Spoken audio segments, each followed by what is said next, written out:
নিশ্চয়কৈ আইচেংফা কালি দিনৰ পৰা আৰম্ভ হয় বৰষুণ জাক আৰু বৰষুণ জাকৰ পাছৰ যিখিনি অবৰ্ণনীয় পৰিৱেশ সেইখিনি আমি আপোনালোকক দেখুৱাইছোঁ আৰু এই মুহূৰ্তত আমি পৰিৱেশ দেখুৱাইছোঁ এয়া আছে খানাপাৰাৰ পৰিৱেশ। ইয়াৰ পৰা আচলতে সেই যান জঁট আৰম্ভ হৈছে। আমি দুয়োটা পথৰে পৰিৱেশ দেখুৱাম, কিছু উৰণ সেতুৰ ওপৰৰ দৃশ্যাংশ দেখুৱাম। মোৰ সৈতে ভিডিঅ' জাৰ্নেলিষ্ট দিদং আছে, দিদঙে সেই পৰিৱেশটো দেখুৱাব। যথেষ্ট দীঘলীয়া শাৰী শাৰী এই মুহূৰ্তত লাইন, বিশেষকৈ যিসমূহ ট্ৰাক আছে ট্ৰাকসমূহৰ লাইন বা পুৱাৰ ভাগত যিসকল লোক বিভিন্ন কামৰ বাবে ওলাই আহিছিলে বা উজনি মোৱা যিসকল লোক আছিলে উজনিৰ দিশে তেওঁলোকে যাতায়াত কৰিবলৈ ওলাই আহিছিলে তেওঁলোক এই মুহূৰ্তত আবদ্ধ হৈ পৰিছে। আমি পৰিৱেশটো কিছু দেখুৱাম, আমি পথৰ মাজৰ পৰা সেই পৰিৱেশটো কিছু দেখুৱাবলৈ যত্ন কৰিম। এনেকৈ এই মুহূৰ্তত ঘণ্টাৰ পিছত ঘণ্টা ধৰি আবদ্ধ হৈ পৰিছে শ শ বাহন, বিভিন্ন দূৰণিবতীয়া যিসমূহ বাহন আছে সেয়া লাগিলে বাহন সেইসমূহ যথেষ্ট এই মুহূৰ্তত সমস্যাত পৰিছে। তেওঁলোকে ঘণ্টাৰ পিছত ঘণ্টা অপেক্ষা কৰিব লগা হৈছে সেই বিশেষ পৰিস্থিতিৰ বাবে। বিশেষকৈ যোৰাবাটৰ যি বান পৰিস্থিতিৰ পাছত যেনেধৰণৰ পৰিৱেশ এই মুহূৰ্তত হৈছে, যদিও পানী শুকাইছে কিন্তু পথত প্ৰায় এআঁঠু পৰ্যন্ত বোকা যিহেতু হৈছে, সেই বোকাৰ বাবে যথেষ্ট অসুবিধাৰ সৃষ্টি হৈছে। যিসমূহ সৰু সৰু বাহন, চাৰিচকীয়া বা দুচকীয়া বাহন, সেই বাহনসমূহ বহু জেগাত আবদ্ধ হৈ পৰিছে। তাৰ সমান্তৰালকৈ যিসমূহ ট্ৰাক নিশাৰ ভাগতে তেওঁলোকে দূৰলৈ যাত্ৰা কৰিব লগা আছিলে, সেই ট্ৰাকসমূহো যিহেতু কালি নিশাৰ ভাগত হ'ল আৰু তাৰ পাছতে এই মুহূৰ্তত আমি দেখিবলৈ পাইছোঁ যে এনেধৰণৰ এক অবৰ্ণনীয় পৰিৱেশ, অবৰ্ণনীয় পৰিস্থিতি এই মুহূৰ্তত সৃষ্টি হৈছে খানাপাৰাত। আমি যদি কিছু দৃশ্যাংশটো দেখুৱাবলৈ যত্ন কৰোঁ, যথেষ্ট দীঘলীয়া শাৰী, গতিকে দিদঙে দেখুৱাব দুয়োটা কাষে। আমি যদি কিছু আগুৱাই যাওঁ তেনেহ'লে সেই দৃশ্যাংশ আপোনালোকে দেখিব। এনেকৈ ঘণ্টাৰ পিছত ঘণ্টা প্ৰত্যেকখন বাহন অপেক্ষা কৰিব লগা হৈছে।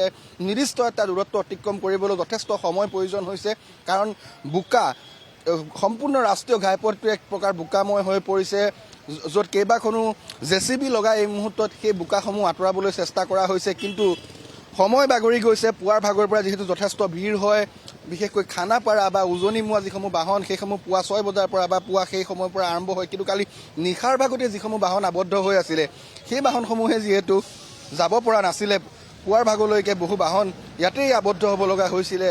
আৰু তাৰ পাছৰ পৰিৱেশ হৈছে এনেধৰণৰ এই মুহূৰ্তত খানাপাৰাত অবৰ্ণনীয় পৰিৱেশ। বিভিন্ন দূৰণিবতীয়া যাত্ৰীসকল আহিছে, তেওঁলোক বিপদত পৰিছে বা শলঠেকত পৰিছে। ঘণ্টাৰ পিছত ঘণ্টা অপেক্ষা কৰিব লগা হৈছে। আমি পৰিৱেশ দেখুৱাইছোঁ, এয়া ওপৰৰ দৃশ্যাংশ, দুয়োটা পথৰে আমি দৃশ্যাংশ দেখুৱাইছোঁ। এয়া উৰণ সেতুৰ ওপৰৰ দৃশ্য, তাতো দীঘলীয়া শাৰী। আপোনালোকে যদি চাই ট্ৰাকৰ দীঘলীয়া শাৰী, যিসমূহ ট্ৰাক কালি নিশাৰ ভাগতে যাব লগা আছিলে সেই ট্ৰাকসমূহ আবদ্ধ হৈ যিহেতু আছে যোৰাবাটতেই বা খানাপাৰা এই স্থানতেই।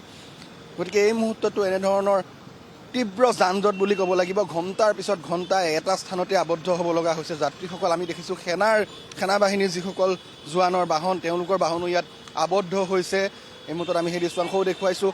তাৰ সমান্তৰালকৈ শ্বিলং বা মেঘালয়ৰ দিশে যাব লগা যিসমূহ যাত্ৰী বা যিসমূহ বাহন, সেই বাহনসমূহ এই মুহূৰ্তত আবদ্ধ হ'ব লগা হৈছে খানাপাৰাত। তাৰ মূলতেই হৈছে যোৰাবাটৰ যি পানী বা যোৰাবাটৰ যি বোকাময় পৰিৱেশ, সেই তাৰ বাবে এনেধৰণৰ এক অকল্পনীয় পৰিৱেশ এই মুহূৰ্তত সৃষ্টি হৈছে খানাপাৰাত। বিশেষকৈ এই পথছোৱাত খানাপাৰাৰ পৰা আপুনি যদি চাই যোৰাবাটলৈকে সম্পূৰ্ণ পথছোৱা এই মুহূৰ্তত যথেষ্ট যান জঁটৰ সৃষ্টি হৈছে আৰু তাৰ মূলতেই হৈছে বোকা বা যিটো পৰিৱেশ। এতিয়া প্ৰশ্নটো হৈছে যে কিমান দিনলৈ এনেধৰণৰ দুৰ্ভোগ ভুগিব লগা হ'ব। ৰাষ্ট্ৰীয় ঘাইপথ, সেই ৰাষ্ট্ৰীয় ঘাইপথ যিটো ৰাষ্ট্ৰীয় ঘাইপথে বিপদ এজাক বৰষুণৰ পিছতে নমাই আনে, সেই ৰাষ্ট্ৰীয় ঘাইপথটো কেতিয়ালৈ আচলতে এনেধৰণে যাতায়াত চলাচল হ'ব, সেয়া এই মুহূৰ্তত ডাঙৰ প্ৰশ্ন। আমি দেখুৱাইছোঁ ইয়াত খানাপাৰাৰ দৃশ্যাংশ, যথেষ্ট দীঘলীয়া শাৰী, শ শ বাহন এই মুহূৰ্তত আবদ্ধ হৈ আছে। নিশাৰ ভাগৰ পৰা যথেষ্ট বাহন আবদ্ধ হৈ আছিলে।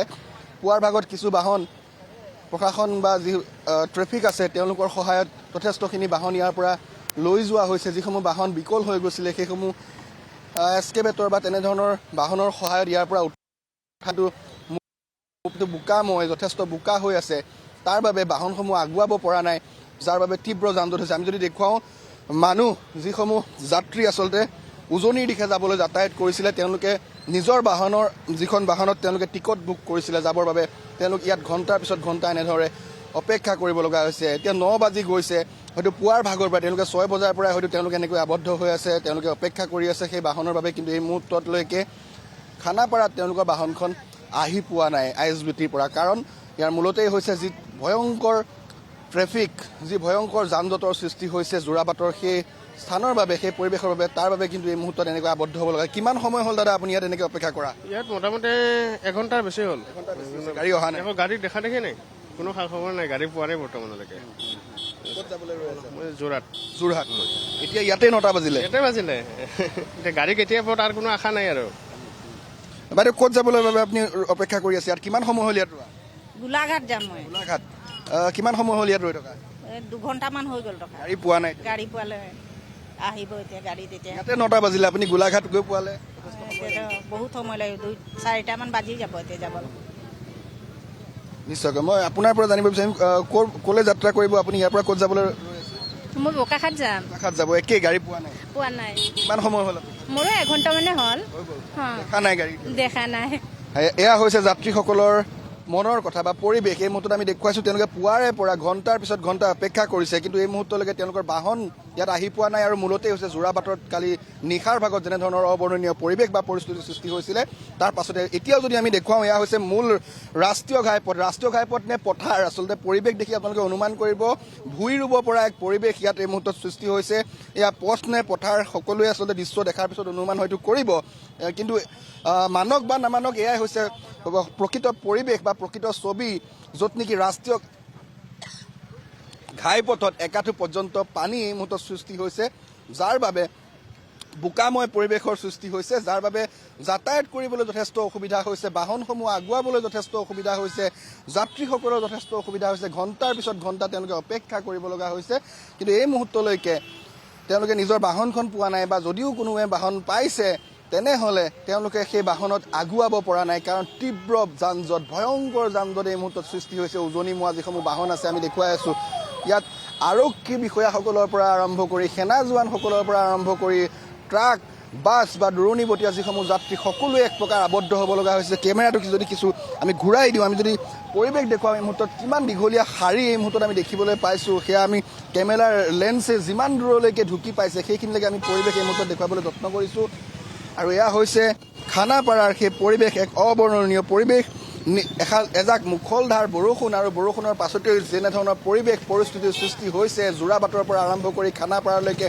হয় আপোনাক আপোনাক এই মুহূৰ্তত ধন্যবাদ জ্ঞাপন কৰিছোঁ আপুনি খানাপাৰাৰ পৰা পৰিৱেশ দেখুৱালে আৰু এয়াই হৈছে বৰ্তমানৰ পৰিৱেশ খানাপাৰাৰ পৰা যোৰাবাটলৈকে গোটেই পথছোৱাত আচলতে উজনি মোৱা যিসমূহ আচলতে বাহন আছিল সেই বাহনসমূহ এনেকৈ আবদ্ধ হৈ আছে বহুত যাত্ৰী খানাপাৰাত এতিয়াও আচলতে তেওঁলোকে যাত্ৰা কৰিবৰ বাবে বাহনখনৰ বাবে অপেক্ষা কৰি আছে বাছৰ বাবে অপেক্ষা কৰি আছে কিন্তু ঘণ্টা ধৰি অপেক্ষা কৰাৰ পাছতো তেওঁলোকৰ বাহনৰ কোনো দেখা দেখি নাই কাৰণ ইতিমধ্যে দৰ্শকসকলে গম পাইছে যে প্ৰচণ্ড যান-জঁট হৈছে কালি দিনৰ ভাগৰ পৰা হোৱা যি বৰষুণ মুখলধাৰ বৰষুণৰ পাছতেই যোৰাবাটত যি এক অবৰ্ণনীয় পৰিস্থিতিৰ সৃষ্টি হৈছিল কৃত্ৰিম বানৰ বাবে উৰে নিশা যাত্ৰীসকলে বাছতে হওক বা আন বাহনসমূহতে হওক সকলো যাত্ৰী আবদ্ধ হৈ থাকিবলগীয়া হৈছিল উৰে নিশা আৰু তাৰ পাছতো আজি পুৱাৰ ভাগতো একেই পৰিৱেশ পুৱা পানী কমিলে পানী শুকালে কিন্তু এতিয়া এক বোকাময় পৰিৱেশৰ সৃষ্টি হৈছে আৰু বোকাৰ বাবেও আচলতে যথেষ্ট যান বাহন চলাচলত অসুবিধাৰ সন্মুখীন হৈছে ইফালে আমি ইতিমধ্যে জনাইছোঁ যে যোৰাবাটৰ পৰা খানাপাৰালৈকে প্ৰচণ্ড যান-জঁটৰ সৃষ্টি হৈছে আৰু এনেধৰণে এখন বাহনসমূহ চলাচল কৰিবৰ বাবে যথেষ্ট সময়ৰ প্ৰয়োজন হৈছে বহু সময় ধৰি ঘণ্টা ধৰি এনেধৰণে আবদ্ধ হৈ আছে যান বাহনসমূহ